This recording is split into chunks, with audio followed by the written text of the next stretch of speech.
الحمد لله رب العالمين، والصلاة والسلام على سيد الأنبياء والمرسلين وعلى آله وصحبه أجمعين.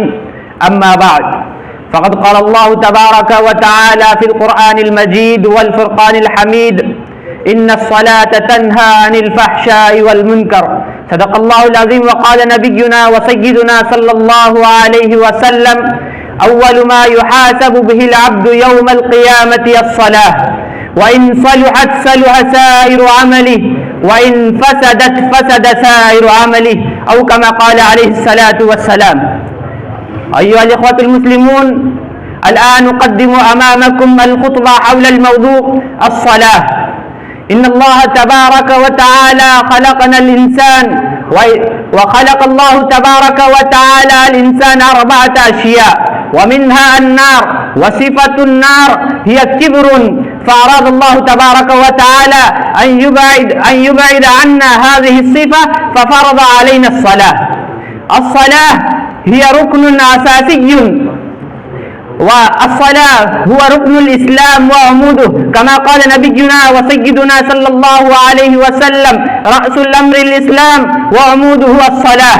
وورد هذا الحديث النبي صلى الله عليه وسلم: وكان نبينا صلى الله عليه وسلم في سفر، وكان معه معاذ بن جبل رضي الله تعالى عنه، فسأل معاذ بن جبل رضي الله تعالى عنه النبي صلى الله عليه وسلم: يا رسولنا أخبرني بعمل يدخلني الجنة ويباعدني من النار.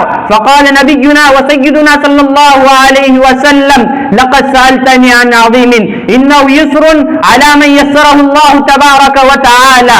تعبد الله ولا تشرك به شيئا، تقيم الصلاة وتؤتي الزكاة وتصوم رمضان وتحج البيت. وبعد ذلك قال نبينا صلى الله عليه وسلم: يا معاذ، ألا أخبرك برأس الأمر كله وعموده؟ فقال معاذ بن جبل رضي الله تعالى عنه: بلى يا نبي الله، بلى يا رسولنا صلى الله عليه وسلم. فقال نبينا صلى الله عليه وسلم: رأس الأمر الإسلام وعموده هو الصلاة.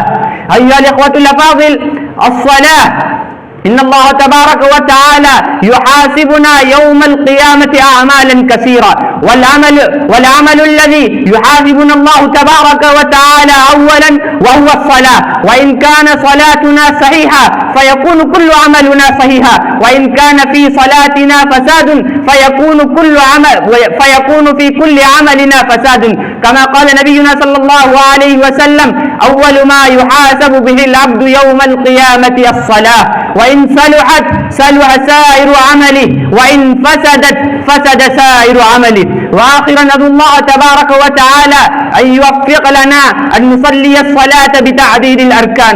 أكتفي بهذه الكلمات.